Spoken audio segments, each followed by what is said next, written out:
할렐루야. 영상으로 예배를 드리시는 우리 수마교회 성도님들, 3월 8일 사순절 두 번째 주일입니다. 영상으로 가로 하나님께 예배를 드리겠습니다. 다 같이 자리에서 일어나셔서 창조의 아버지 찬양하고 하나님께 나아갑시다.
세계 103개국 나라에서 우리나라 출입을 같이 왔습니다.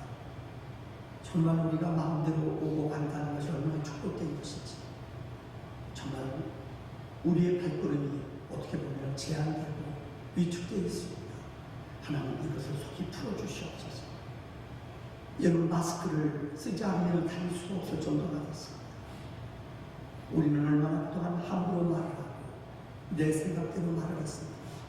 입술에 하나님 열매가 맺어지게 해주시옵소서. 우리가 드리는 예배 얼마나 귀하고 소중한지 하나님 우리에게 예배를 속히 회복시켜 주시옵소서. 이 백성의 무지한 어리석음을 하나님께 회개하고 회개의 기도로 아버지 앞에 나아갑시다. 다 같이 기도합시다.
동리서에 서는 것 같이 우리의 죄가를 우리에게서 멀리 옮기신 하나님, 이 땅에 재앙으로 고난과 연단과 두려움 속에 머물러 있는 이 백성들을 보혈의 피로 씻어주시고 하나님의 은총과 예배가 회복되어지도록 이 땅을 고쳐주시옵소서.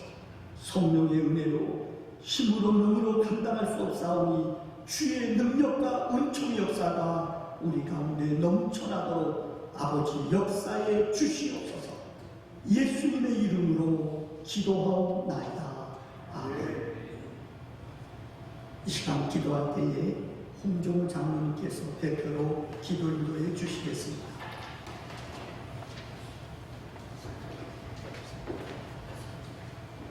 기도드립니다.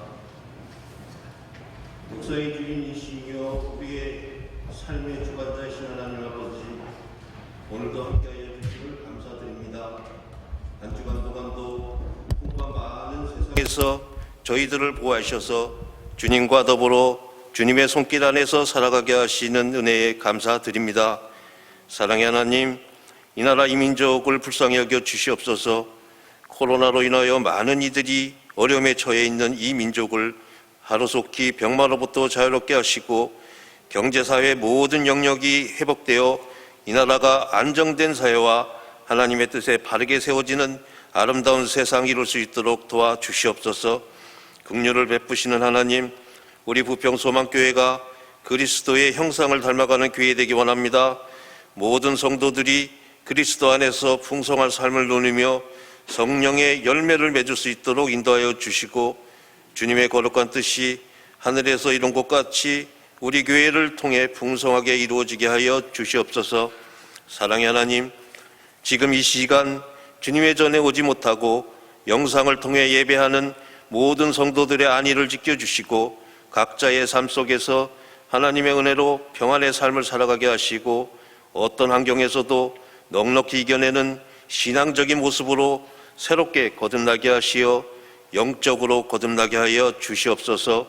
오늘 말씀을 선포하시는 담임 목사님께 영육의 강건함 허락하시고 질병으로 어려운 이 시대에 하나님의 말씀으로 무장되게 하여 주시고 듣는 모든 이에게 말씀에 순종하고자 하는 마음을 주시어 듣는 데서 그치지 않고 말씀을 따라 살아가게 하여 주시옵소서.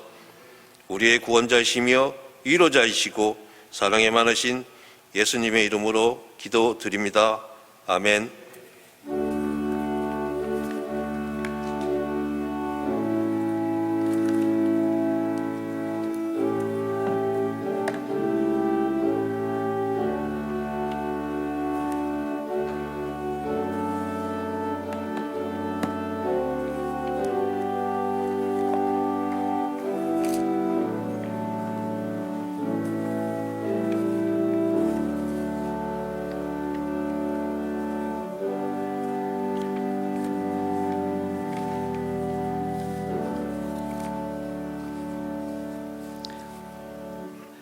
교회 소식을 알려드리겠습니다. 지난주에 장정률 집사님, 우리 장창희 집사님의 부친이 되십니다. 홍순호 권사님 자부시죠. 장례식을 은혜 가운데 잘 마쳤습니다. 특별히 이 가정을 위로의 소식도 전해주시기를 바랍니다. 지금은 사순절, 오늘은 사순절 두 번째 주일입니다. 경건한 마음으로 특별히 어려움을 믿음으로 거룩함으로 지나는 한 주간이 되시기를 바랍니다. 이번 주도 우리 당회에서 주중예배 모임 지금 5,000명이 훨씬 넘어갔기 때문에 확진한 자들이 또 우리 주변에 있기 때문에 우리가 국가의 법도 우리가 순종하며 지켜야 될 것 같습니다. 그래서 새벽 예배, 주일 저녁 예배, 수요 예배, 중계되신 방 제자훈련 이 모든 것들은 당분간 연기하도록 하겠습니다. 여러분들, 우리 교회 온라인 헌금이 이제까지 우리가 이걸 하지 않았습니다. 이제 3주 동안 아마 교회를 여러분 못 오셨을 겁니다. 그래서 우리 교회 계좌를 열었습니다. 그래서 농협 여기 보면은 351-0746 647453 부평 소망교회 예금주입니다. 그래서 여러분 이름을 쓰시고 홍길동 11조 하면은 우리 교회 재정부에서 담당합니다. 우리가 경상비라든가 또 우리 선교하는 일들은 중단할 수가 없습니다. 여러분들 온라인으로 이용해 주시기를 바랍니다. 다음, 여러분들 지금 다니엘 기도회가 원래 11월 달부터 21일 동안 있습니다. 근데 이번에 나라가 워낙 어렵고 힘든 상황인지라 이번 우리가 6일부터 26일까지 21일 동안 다니엘 기도회 새벽 기도를 시작하고 있습니다. 아래 나오는 여러분들 그곳에 클릭해 주시면은 매일마다 볼 수가 있습니다. 가정에서 6시에 생방송도 나옵니다만은 가정에서 시간 되시는 분들은 21일 동안 우리 한국의 목회자들이 나오셔서 설교하십니다. 여러분들 활용해 주시면 고맙겠습니다. 하나님의 말씀을 봅니다. 요한복음 18장 19절로 24절까지의 말씀입니다. 신약성경 179쪽이 되겠습니다.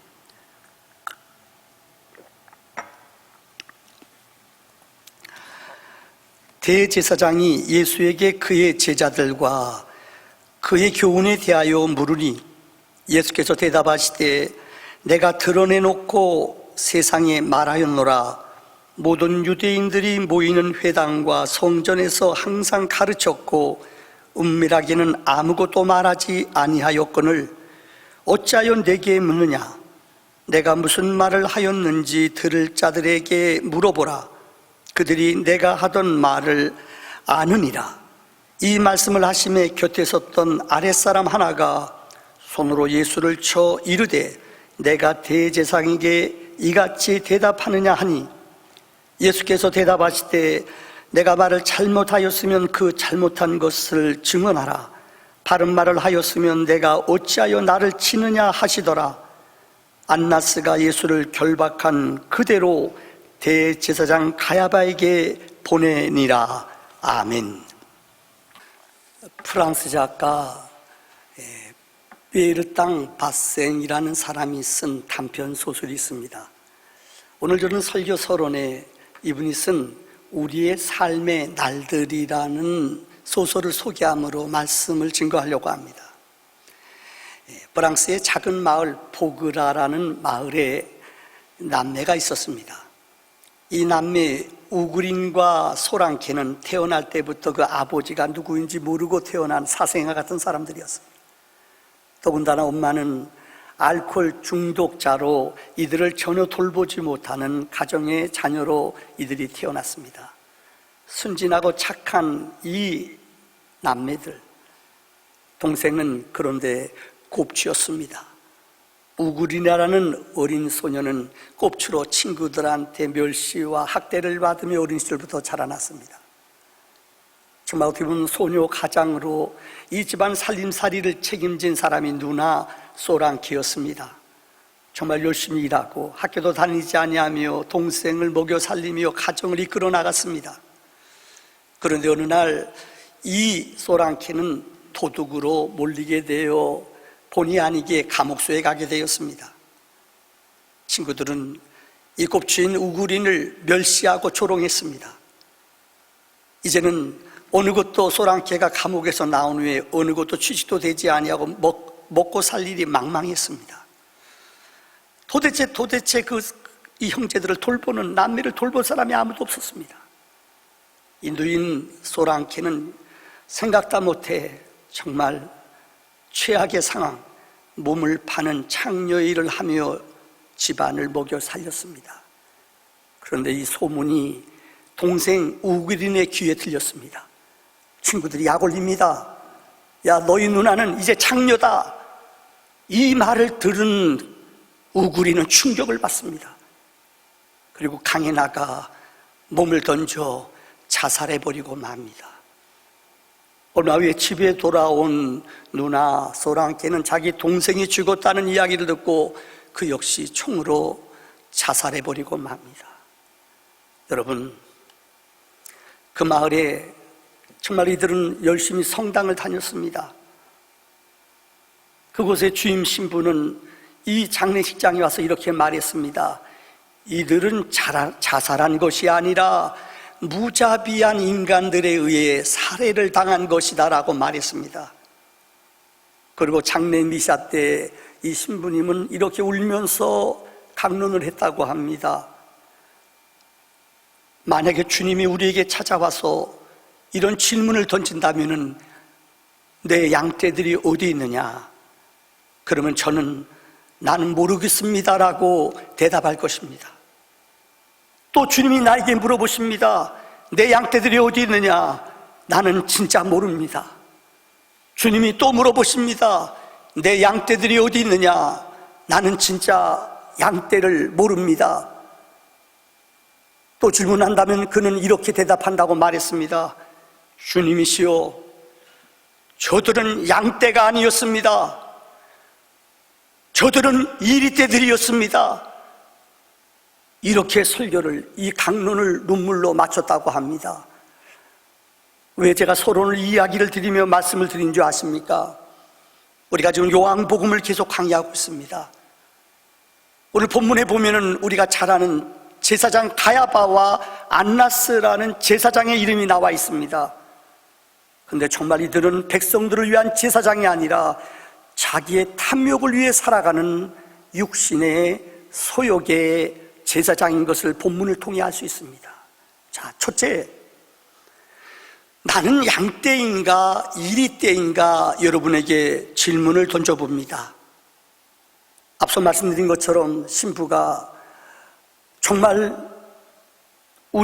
자기가 가리킨, 자기가 신앙을 지도했던 많은 사람들, 저들이 양떼가 아니라 저들은 이리떼라고 고백한 것처럼, 여러분, 아담의 원죄 인간들은 우리 모두가 다 치우쳐 우리의 소견, 우리의 생각대로 살아가는 양떼들이 아니라 이리떼들이 되어버리고 말았다는 것입니다. 지난번에 말씀드린 에릭 호퍼라는 사람이 성경을 읽다가 발견한 것, 성경에서는 우리가 죄인이라는 것, 어떤 누구도 하나님 앞에 의롭지 못하다는 것을 그는 발견했다고 말했습니다. 맞습니다. 성경에는 3만 명의 인물들이 기록되어 있는데 그들 모두 창세기 3장의 범죄한 인간들의 모습들, 그 이후의 인간들의 모습들은 양의 모습이 아니라 이리떼의 모습으로 살아가는 것이 우리 인간들의 죄성의 모습이라고 성경은 말하고 있습니다. 창세기 3장의 아담의 원죄를 기억하시지요? 하나님이 이 땅의 모든 것을 너희가 다 갖고 소유하고 다스리라고 그랬어요. 그러나 하나님의 것 선악과는 내 것이니 먹지 말라고 말했습니다. 그런데 아담은 굳이 이것을 따먹고 하나님이 찾아와 그에게 용서의 기회를 주었습니다마는 끝까지 그는 숨어서 나타나지 않고 아내의 핑계를 대었고 뱀에게 핑계를 대었습니다. 그에게 하지 않았다는 것입니다. 두 번째, 창세기 4장에 가인이란 사람이 나옵니다. 아담과 하와의 자녀들이죠. 형 가인과 아벨이 하나님 앞에 제사를 드렸어요. 그런데 하나님이 형의 제사는 받지 않고 아벨의 제사를 받았다는 거예요. 이때부터 시기심, 분노가 나타나기 시작했어요. 그는 자기 동생을 죽여버렸습니다. 그를 살인하고 나타났어요. 하나님이 가인에게 찾아와 그에게 회개할 기회를 줬어요. 가인아, 내 동생 아벨이 어디 있느냐? 그런데 그는 끝까지 회개하지 않아요. 내가 내 동생 아벨을 지키는 사람입니까? 하나님 앞에 도리어 도전을 합니다. 이게 인간들의 모습이에요. 창세기 6장에 노아를 의인이요 완전한 자요 하나님과 동행하는 사람이라고 말했습니다. 그런데 그 창세기 9장 노아와 그 가족들 8명은 구원을 얻었습니다. 여러분 기억하시죠? 그런데 그 방주 안에 나온 그 의인이었고 완전한 노아는 술에 취해 창세기 9장에 보면 옷을 다 벗어버리고 범죄하는, 하나님 앞에 정말로 죄악의 모습으로 살아가는 연약한 모습을 창세기 9장에 보이고 있습니다. 창세기 12장의 아브라함을 기억하시죠? 하나님의 부름을 받은 장이 12장입니다. 하나님이 말씀이 아니면 떠나지 말라고 말했습니다. 그런데 창세기 12장 부름받은 그 장에서 바로 후반절에 그는 조금 흉년이 오니까는 하나님이 가면 안 된다고 가르쳐준 그 땅 애굽 땅을 향하여 그는 내려갔다고 말해요. 그래서 바로 앞에 자기의 아내를 누이라고 거짓말을 하지요. 자기 생명을 얻기 위해서 거짓말하는 이 어리석은 아브라함의 모습. 창세기 후반절의 주인공인 야곱을 기억하십니까? 야곱은 10번이나 약속을 어긴받았어요. 아니, 야곱은 그보다도 더 많이 속이는 형을 속이고 아버지를 속이고 장인어른을 속이고 모든 사람들을 속이는 자로, 야곱은 정말 지렁이 같은 사람이라고 성경은 말하고 있어요. 출애굽기의 주인공이라고 불리워지는 모세, 여러분 기억하십니까? 분을 참지 못해요. 그래서 자기의 백성들을 죽여요. 애굽의 백성들을 죽여요. 그리고 그는 미디안 광야로 도망가는 범죄한 인간으로 살아가는 모세의 모습. 성경의 가장 위대한 인물로 기록되어 있는 다윗은 자기의 가장 충성스러운 부하 우리야 장군의 아내를 취하고 되려 그 장군을 죽여버리는 엄청난 범죄를 범한 사람이 다윗이라고 성경은 기록해요. 신약 성경에도 예수를 가장 많이 핍박하고 믿음의 신자들을 가장 괴롭혔던 사람이 바울이에요. 여러분, 이외에도 성경이 기록된 모든 사람들은 하나같이 다 그들의 소욕과 마음은 한마디로 치우쳐 하나님을 떠난, 하나님이 없는 자기가 중심되어 살아가는 죄인의 모습, 이것이 바로 이리때인 우리 인간들의 모습인 것입니다. 시편 14편 2절로 3절의 말씀을 보면은 여호와께서 하늘에서 인생을 굽어 살피사 지각이 있어 하나님을 찾는 자가 있는가 보려 하신즉 다 치우쳐 함께 더러운 자가 되고 선을 행하는 자가 없으니 하나도 없다고 말했습니다. 로마서 3장 10절로 12절의 말씀을 보세요. 기록된 바 의인은 없나니 하나도 없으며 깨닫는 자도 없고 하나님을 찾는 자도 없고 다 치우쳐 함께 무익하게 되고 선을 행하는 자는 없나니 하나도 없다고 성경은 우리에게 말하고 있습니다. 첫 번째 말씀을 요약하지요. 여러분, 지난주에 있었던 일입니다. 마스크 때문에 지금 아마 여러분들 가정들, 여러분 공동체 속에서 지금 참 어려움 당합니다. 그런데 마스크 이 공장을 하는 아버지가 너무나 아들을 사랑했는지 자기 아들에게 자그마치 350만 장을 그에게 거래처를 다 중단해버리고 넘겼다는 거예요. 자그마치 15배씩을 남겼어요. 그래서 100억을 벌었대요. 아마 여러분 뉴스 보셨을 거예요. 그런데 국세청에 걸렸어요. 정부에 걸려서 그동안 몇 년 동안 그들이 부정했던 것들 다 감사받아 아마 그보다 몇 배 돈을 더 내는 부끄러운 수치를 당했어요. 이것들이 우리 인간들의 탐욕의 모습이라는 겁니다. 혹시 여러분 들으셨는지 모르겠습니다. 요새 확진자 되고 나서 검사를 받는 거 있지 않습니까? 그런데 이 전문가들, 이 당국에서 이 검사하는 사람들 아주 골치가 아프대요. 열이 나는데 내가 이거 받아야 되냐 안 받아야 되느냐. 근데 사람들이 신천지도 아닌데도 불구하고 많은 사람들이 나는 신천지라고 거짓말해요. 그거 받으면은 검사 받는요 16만 원, 또 엑스레이 5만 원, 21만 원 공짜라는 거예요.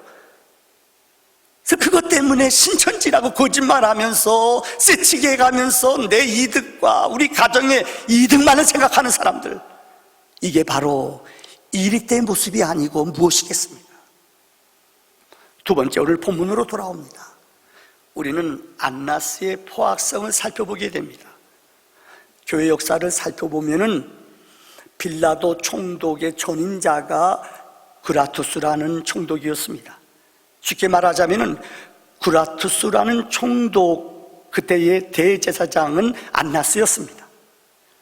우리가 성경에 기록된 빌라도 총독 시대의 대제사장은 가야바라는 사람이었습니다. 근데 여러분, 안나스와 가야바는 바로 장인입니다.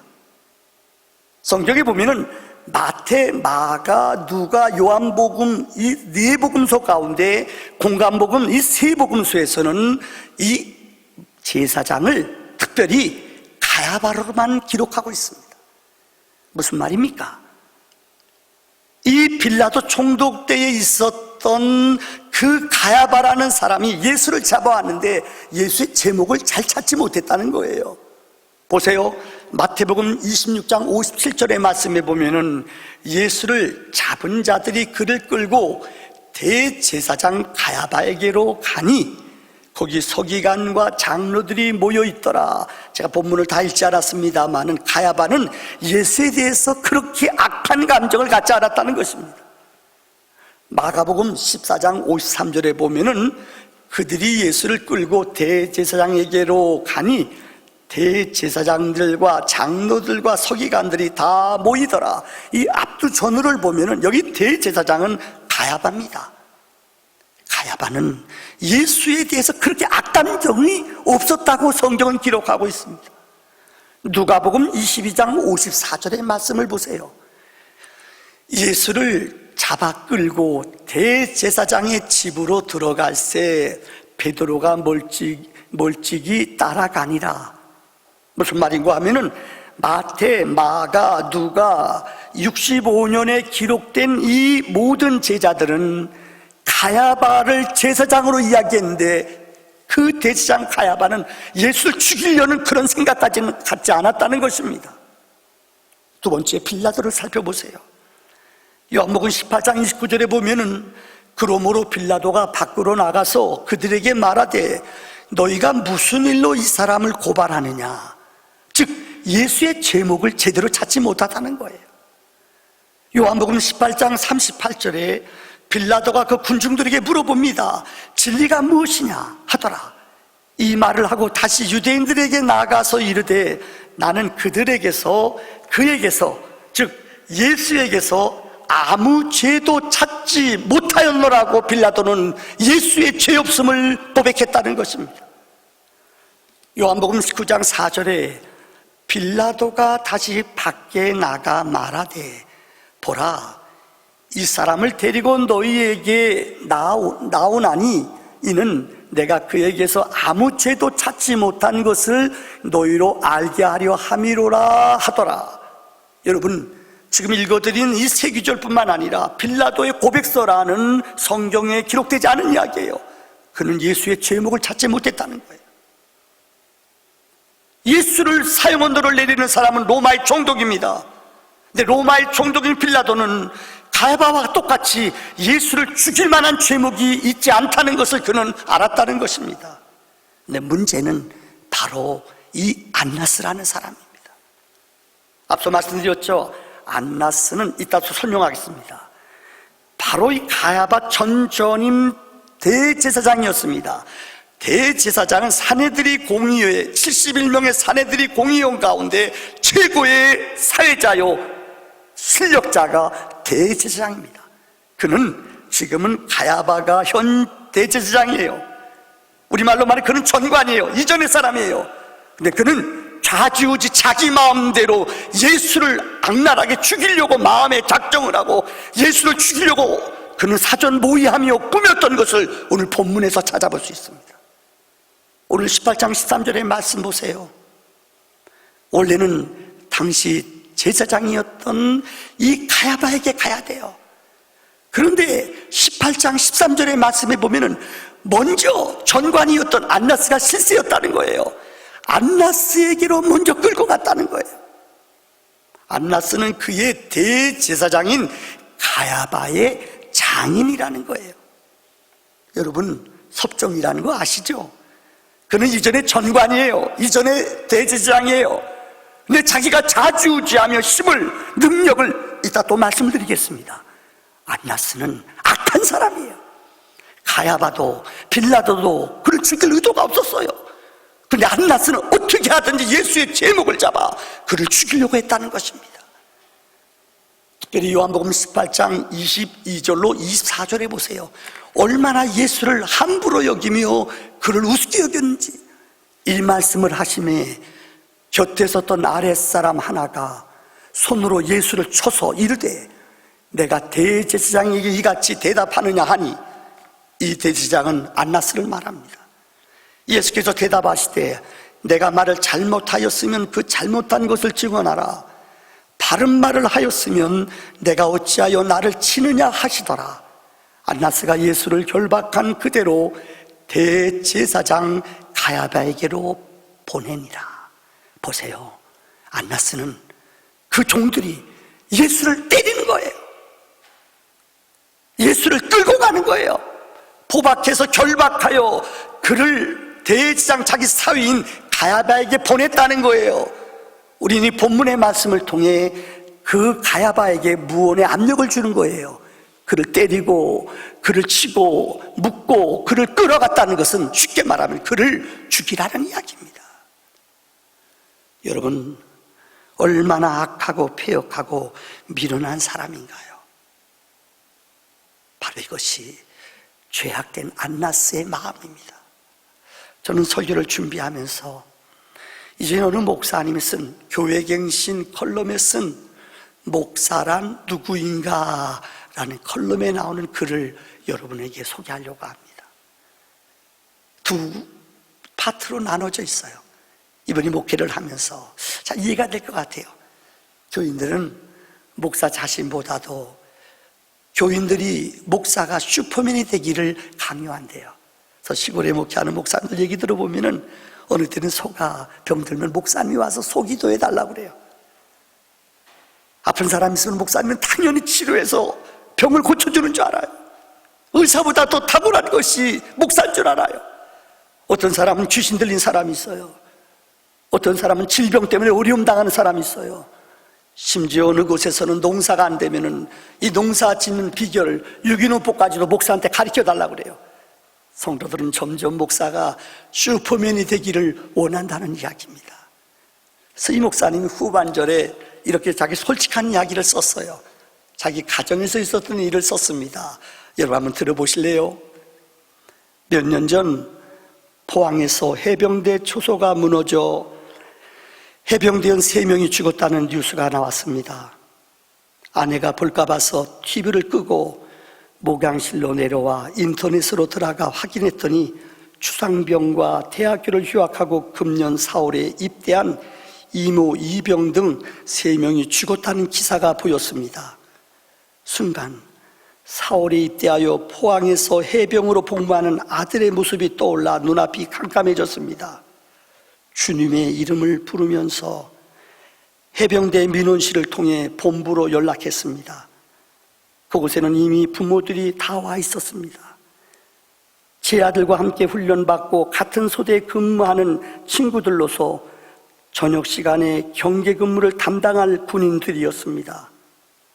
새벽에 그 장소로 근무하러 들어갈 아들이 아니라는 사실을 확인하는 순간 정말 이래서는 안 되는데도 불구하고 저도 모르게 주님 감사합니다라고 말했습니다.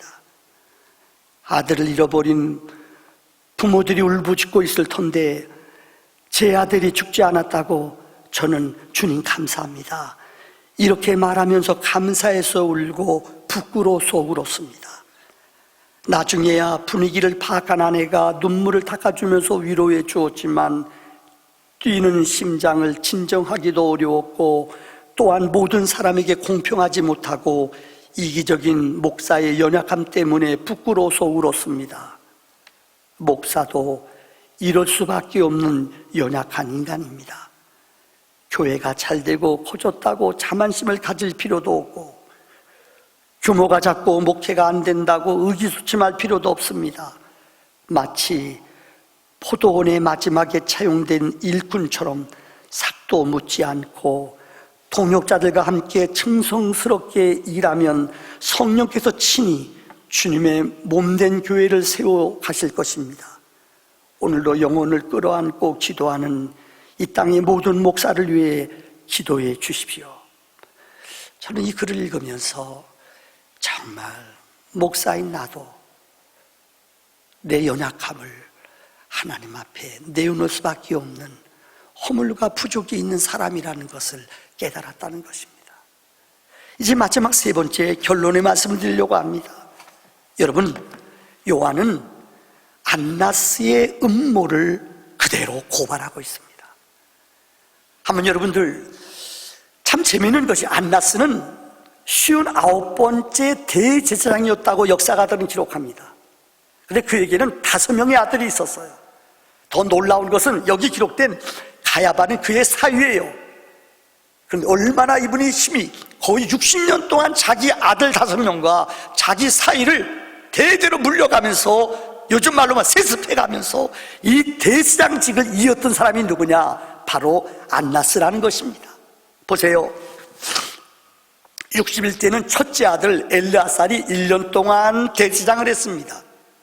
놀라운 것은 그 다음번이 63대 사위, 우리가 아는 가야바 사위가 자그마치 18년 동안 예수를 죽게 한 사람이 성경에 가야바라는 대제사장이었어요. 세 번째, 그의 둘째 아들 요나단은 1년 동안 바로 이때 스데반을 죽인 사람이 바로 성경에 바로 이 요나단이라는 대제사장이었습니다. 65대는 세 번째 아들 데오빌루스 4년 동안, 67대는 네 번째 아들 마띠아 1년 동안, 그 시간이 얼마 흐른 후에 5번째 아들 안나스 2세는 3개월 동안 그의 아들 5이 세상적인 말로 세습, 빵빵한 힘, 능력을 유지했던 사람이 누구냐? 바로 안나스라는 겁니다. 여러분, 안나스는 9년 동안 59대 대제사장을 역임했습니다. 그는 뒤로 물러앉아 좌지우지, 가장 힘센 사내들이 공의의 책임자, 모든 종교법을 집행하는 힘이 있는 자리, 권력 있는 자리, 돈 얻는 자리, 임명하는 자리, 이 권세 역사를 60년 이상 그는 그 권세를 지녔다는 것입니다. 그 욕심쟁이, 이기적, 탐욕으로 가득 찬 안나스는 자기의 자리를 넘보는 왕이라고 불리우치는 예수 눈에 가시였습니다. 그래서 그는 그를 죽이기로 결심했다는 것입니다. 이것이 바로 인간들의 어리석고 미련한 모습입니다. 그는 죽여버리고 나면은 다 끝날 줄 알았죠. 여러분, 말씀드렸죠. 예수님이 세상을 떠난 후 30년 후에 65년경에 마테마가 누가 이 세 사람은 공과 복음을 썼습니다. 이들은 감히 안나스의 기록을 쓰지 않았습니다. 안나스란 말을 하지 않았습니다. 그런데 이들보다 30년 후에 AD 95년에 요한은 안나스의 음모와 안나스의 죄악을 그는 성경을 통해 드러내고 있고 고백하는 것입니다. 세상에 시간이 지나고 때가 지나면 감추운 것들이 다 드러납니다. 누가복음 12장 1절로 3절의 말씀 보십시오. 감춘 것이, 드러나지 않은 것이 없고 숨긴 것이, 알려지지 않은 것이 없나니 이러므로 너희가 어두운 데서 말한 모든 것이 광명한 데서 들리고 너희가 골방에서 귀에 대고 말한 것이 지붕 위에서 전파되리라 말했습니다. 누가복음 8장 17절에 주님은 숨은 것이 장차 드러나지 아니할 것이 없고 감춘 것이 장차 알려지고 나타나지 않을 것이 없느니라고 말하고 있습니다. 저는 여러분에게 오늘 마지막 결론으로, 정말 코로나19 때문에 우리가 얼마나 어려움을 당합니까? 여러분, 신천지에 대한 얘기를 제가 이렇게 구체적으로 설교한 적은 없습니다. 그동안 몇십 년 동안 정말로 무지한 백성들을 속이고 악한 일을 한 신천지의 모습이 지금 모두 다 드러나는 것을 여러분 아십니까? 저는 짧게 오늘 신천지가 드러난 그 사건을 3가지로만 말씀드리려고 합니다. 첫째는, 신천지는 종말론적 신앙을 가지고 있습니다. 특별히 요즘 이단들의 특징은 2가지입니다. 하나는 시한부적 종말론자들이 있고 또 하나는 조건부적 종말론자들이 있어요. 우리 이전에 다미손교라고 있었죠. 몇월 며칠날 주님이 오신다, 시한부를 이야기하면서 백성들을 겁을 주고 두렵게 하는 사람들, 이게 시한부 종말론자들이에요. 또 하나 이단자들이 있습니다. 조건부 종말론자들. 계시록에 나오는 14만 4천, 이 숫자가 차야지 내가 온다, 이 14만 4천 명 안에 들어가야 된다, 이것이 차야지 천국 간다는 거예요. 14만 4천 명이 머리에 인을 받아야 된다는 거예요. 이게 바로 조건부적 종말론이라는 것입니다. 우리가 알다시피 이만희라는 사람은 박태선 신앙촌 14만 4천 명 그들을 모았어요. 50년 60년대 여러분 아시면 신앙촌의 위력은 대단했습니다. 소사, 독소, 부산의 동네 세계 14만 4천 명 여기 들어가야지 구원받는다고 그랬어요. 그래서 이만희도 신앙촌에서 10년 동안 그곳에서 우리말로 졸개로 10년 동안 젊은 시절을 보냈어요. 그런데 신앙촌의 박태선이 마지막에 자기가 감람나무라고 그랬어요. 자기가 예수라고 그랬어요. 그럼 죽지 않아야 돼요. 근데 죽은 후에 그가 살아날 줄 알았어요. 그가 죽었어요. 무덤으로 가버렸어요. 거기서 나온 무리들이 있어요. 그는 그곳에 나왔어요. 혹시 여러분 인터넷 가서 호생기도원이라는 걸 쳐보세요. 호생기도원에 이 박태선이 무너진 다음에 매파로 나뉘어졌어요. 그는 두 번째 김종규라는 사람을 따라 사당동에 있는 이곳에서 사당동에 있는 호생기도원에 들어가서 수련을 받았어요. 근데 이 김종규라는 사람은 제이메스처럼 그렇게 여자 피가림 교리를 가지고 여자 성도들을 많이 성적으로 죄를 범했어요. 그래서 이곳에서 호생기도원에서 유지열이라는 청년이 이 김종규를 쫓아내고 젊은 나이에 유지열이 이 호생기도원에서 나와 장막선전을 만들었어요. 이 사람이 유지열입니다. 혹시 여러분 기억할지 모르겠습니다. 싸이라는 사람의 장인어른이 유지열이에요. 근데 이 사람은 시한부적 종말론을 강조했어요. 이 이만희가 또 여길 따라갔다는 거예요. 그 날짜가 1969년 11월 달에 온다는 거예요. 이만희 거기 들어가서 열심히 기다렸어요. 근데 오지 않았어요. 유지열은 미국으로 도망가 버리고 말았어요. 그래서 사업가가 돼서 사업에 성공한 사람이 됐어요. 이 장막성전, 신앙촌 이곳에서 교리를 이것저것, 여러분 우리 몸에 들어오는 바이러스가 한 번 거치고 두 번 거치면은 이 돌연변이가 돼요. 저항이 세져요. 이런 여러 개의 이단들을 학습해서 돌연변이의 이단을 만든 거예요. 그게 뭐냐? 1984년도에 그는 가만히 보니까는 종교 만들 것 같거든요. 그래서 자기가 교주가 돼서 새로운 천지를 만든다. 과천에서 신천지 예수구 증거 장막 성전을 만들고 그는 조건부족 종말론을 만들었습니다. 14만 4천 명의 구원의 백성이 다 차면은 우리 주님이 온다는 거예요. 그래서 그가 왜 이렇게 커졌는가? 이단을 연구하는 많은 사람들은 그의 작전이 모략이라는 거예요. 지금 신천지가 숫자를 발표하잖아요. 지금 20만 5만 명, 거의 30만 명 돼요. 외국의 지부까지. 근데 지금 결정적으로 이것 때문에 제가 연구하고 많은 것들을 연구해 봤는데 왜 신천지가 숫자를 발표하지 않느냐? 특별히 3만 1,200명을 주의 깊게 기억해야 돼요. 이들이 발표하는데 이 사람들은 발표를 못해요. 이들을 우린 추수꾼이라고 그래요. 각 교회의 전도사로부터 장로로부터 권사로부터 청년회장으로부터 이들이 각 교회에다가 10년 동안 추수꾼으로 명단을 심었어요. 오래된 사람은 10년 동안 그 교회 가서 기독 역할을 해요. 그런데 이들의 자료, 인터넷, 이들의 자료에는 그 사람들이 어디 가서 어느 위치에 어떻게 교회를 옮겼으며 어떻게 교회를 무너뜨렸는가 3만 1,200명의 명단이 공개되면은 개교회에 아마 개교회에 놀라운 일들이 벌어질 것입니다. 이것이 제일 무서운 거예요. 제가 독일 얘기 안 하겠습니다. 그들이 쓰는 S라인이라는 것이 있어요. 깊은 얘기 제가 안 하겠습니다. 이거는 우리가 아는 어떤 애플에 들어가서 얻어진 자기네들이 만든 애플이 있어요. 이 안에 들어가기만 하면 명단 어떤 정확히 25만 명 이상의 명단들이 어떤 활동을 하고 그들은 우리는 마태 지파 아니에요. 전라도는 여러분들 베드로 지파 아니에요. 각 지파의 숫자들과 그들이 활동하는 것들이 그대로 다 기록되어 있습니다. 정확하게 연락하고 정확하게 관리를 합니다. 모략은 거짓말하는 거예요. 우선 세 가지 전략이 있어요. 그들이 2000년대에 늘어난 이유가 이 모략이라는 법이에요. 거짓말하는 거예요. 이게 다 들통나요. 첫째는 산쪽이기예요. 교회에 들어가서 교회를 나누는 거예요. 누구 반대파, 누구 반대파 1년, 2년 교회 다니면서 그 반대파들을 알아내는 거예요. 그래서 그들 편에 붙어서 교회를 나누는 거예요. 그래서 교인들을 끌고 나오는 거예요. 두 번째는 무서운 게 산옮기기예요. 40-50명 적은 교회에 교인들 조를 짜서 6명, 많이는 10명이 들어가는 거예요. 이들이 가서 2년, 3년 동안 정말 열심히 일합니다.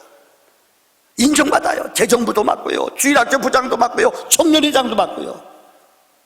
어느 정도 자기네 실력이 키워지고 힘이 있으면은 그들이 목사님을 저항해요. 그래서 쫓아내요. 그리고 그 교회를 열심히 있으니까요, 그 교회를 송두리째 접수하는 거예요. 더 무서운 것은 여러분 우리 인터넷 보셨죠? 우리 주변에도 장로교회라고 이런 간판이 붙었어요. 이게 모략이에요. 신천지란 얘기를 하지 않아요. 이름을 장로교회라고 이름을 걸고 행복한 교회, 행복한 장로교회. 나는 우리 감리교회인 줄 알았어요. 알았더니 우리 이웃의 신천지 교회인데, 장로교회인데 행복한 교회예요. 여러분, 이들은 모략, 이렇게 거짓말하는 것을 당연히 여겨요. 이삭죽지라고 여겨요. 떨어진 사람, 낭망한 사람들을 끌어오는 거예요. 더 놀라운 거 하나만 소개하지요. 그들은 전도 점수를 줘요. 그래서 4인조, 무슨 참 재미있는 얘기예요. 한 사람을 전도하려면 6개월 동안 이 사람을 계속 이 사람을 추적하고 미장원 한다. 6개월 동안 다니면서 그 사람을 이해하는 거예요. 그 사람을 만나요. 이제 작전이 개시가 돼요. 이 사람을 데리고 맛있는 거, 파마도 항상 그곳에서 해요. 먹을 것도 사다 줘요. 이 사람하고 같이 어느 날 밥 먹으러 가요. 가는데 횡단보도를 건너려 하는데 어느 아주머니가 거기서 쓰러져요. 그럼 놀라잖아요. 이 신천지 전도하는 사람이 그 미장원 아줌마를 같이 이 사람을 끌어가지고 병원에 데려가요. 그럼 이 사람이 감동받아요. 야, 진짜 신천지 하는 사람 대단하다. 이렇게 아픈 사람도 도와주고 살려주는구나, 이렇게 생각한대요. 그 이 사람이 너무나 고마워서 꼭 내가 식사 대접하고 싶을 테니까 나 좀 만나세요. 그러니까 번호를 따요. 영락없이 일주일 내에 전화가 와요. 그럼 거기에 신천지 전도하려는 사람, 쓰러졌던 아줌마, 미장원 아줌마, 놀라지 말아요. 거기 꼭 한 사람이 와요. 이 사람이 음악을 잘한다, 이 사람이 미술을 잘한다, 이 사람이 운동을, 탁구를 잘한다. 그러면 이 탁구 고수 같은 사람을 데려와서 거기 딱 앉혀요. 그럼 100% 넘어가요. 사람들이 너무나 뛰어난 실력가니까, 너무나 뛰어난 자기 분야의 음악에 대해서 탁월한 사람이거든요. 그래서 이들과 관계를 맺어요. 정확히 3개월 내에 내가 좋은 사람, 좋은 스승님을 아는데 이 선생님한테 물어볼래? 이 사람 만나게 돼요. 그래서 이 사람을 알거든요. 당신네 집엔 집안에 어려움이 있네요. 내가 당신한테 정말 시간이 없는데, 내가 대학교 교수인데 바쁜데 당신한테 성경 공부 시켜줄게요. 그럼 거의 100% 다 넘어간대요. 그렇게 자기의 신분을 숨기고 성경 공부 시켜요.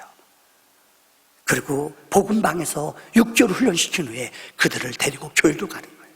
이때 자기는 정체를 탄로하게 하는 거예요. 이 모략이에요. 여러분, 신앙은 비인격적, 이런 모사, 거짓말하면 안 돼요. 31,200명이 우리나라 전국교회에 파송된 10년 동안 교회에 가서 교회의 꾼으로 남아있는 사람들이 있는데 이건 도대체 바뀔 수가 없어요. 이게 제일 당황한다는 거예요. 마지막 결론으로, 여러분 계시록에 보면은 각 지파 12지파가 있잖아요. 12,000명씩 곱하기 12하면 14만 4천이에요 이거는 구원받을 숫자가 14만 4천이라는 숫자가 아니에요. 이거는 영적인 상징적인 숫자예요. 근데 그들은 14만 4천 명만 되면은 주님이 오시고 입 맞은 사람은 천국 간다는 거예요. 근데 요새는 25만 명이 넘었어요. 이번에 연수받는 사람들, 교육생들까지 합한 30만 명이 넘어요. 세계 각국까지요. 뭐라고 그들이 만들었냐면은 25만 명 가운데 14만 4천 명, 10만 명은 떨어져야 되는데 누구냐? 이들 가운데 헌금, 이제 그들의 본색이 드러나요. 박대선이 그랬어요. 여러분, 장막성전이 유절이 그랬어요. 이제 너희가 천국 가려면 헌금을 많이 해야 된다. 이제부터 여러분, 그들이 120억 헌금, 이거 생각해봐요. 숫자들 25만 명이 10,000원씩만 따져봐요. 얼마인 줄 아세요? 10만 원씩만 따져봐요. 그들은 충성해요. 이제부터 본성이 나오는 거예요. 이게 무서운 거예요. 혹시 아세요? 제가 인터넷 들어가 쭉 설교 준비하면서 봤더니 세월호 때문에 돈 가져요. 이들이 아르바이트를 상납금을 내야 돼요. 대학생들이 왜요? 이제 공부할 필요도 없거든요. 세월호 돈 받아 가져와요. 몰래 뒤에 가서 이것 가지고 김밥 사 먹고 나머지 헌금은 이들이 다 바쳐, 순진하게 바쳐요. 헌금을 많이 한 사람이 14만 4천 명이 들어간다는 거예요. 또 하나, 많이 전도한 사람들, 아까 4명 얘기했죠. 그들이 1점은 무지무지 큰 거예요. 전도 점수가요. 그런데 아까 얘기했죠. 넘어진 아줌마도 신천지예요. 전도한 사람도 신천지지만요, 거기 같이 온 그 음악의 대가인 사람도 신천지예요. 마지막에 공부 가르쳐줘 온 스승도 신천지예요. 이들 4명을 n분의 1로 나눠요. 0.25점씩 점수를 준다는 거예요. 시간이 없어서 얘기 안 할게요. 요즘은 다단계라는 게 있대요. 헌금해 가져오면은 윗사람이 다단계 알잖아요. 내가 몇 명 전도하고 몇 명 전도하면 이 이익금이 나한테 와서 돈을 번다는 거예요. 무서운 얘기예요. 이것들이 지금 정말 코로나19가 아니었다면 이것이 밝혀질 수가 없어요. 아프고 힘든 것 같지만은 하나님이 우리 교회를 깨우는, 우리 교회가 도저히 감당할 수 없잖아요. CBS를, 교회를 그렇게 건드리고 교회를 그렇게 무참하게 공격하네. 우리는 힘이 없었어요. 하나님이 이런 아픔과 고통을 통하여 모든 것을 드러나게 하셨어요. 아무쪼록 여러분, 이 힘들고 어려운 시간을 통하여 영적으로 하나님의 은혜를 깨닫는 모든 것이 드러나는 은혜가 있기를 주의 이름으로 축원합니다. 기도합시다. 아버지 하나님, 사랑하는 믿음의 백성들, 정말 아버지 전에 오고 싶으나 하나님, 정말 질병으로 인하여 우리가 이렇게 영상으로 예배를 드립니다. 육체의 연약함으로 아버지 전을 사모하는 우리 믿음의 일꾼들을 불쌍히 여겨 주시옵소서. 우리 함께 모여 찬양으로, 기쁨으로 하나님께 영광 돌리는 날이 속히 올 수 있도록 우리를 불쌍히 여겨 주시옵소서. 이제는 우리 주 예수 그리스도의 은혜와 하나님 우리 아버지의 놀라운 사랑과 성령의 은혜가 영상으로 예배드리는 우리 소망교회 믿음의 권속들 머리머리 위에, 저들의 일터와 가정과 자녀들 위해 영원히 함께 하시기를 간절히 축원하옵나이다. 아멘.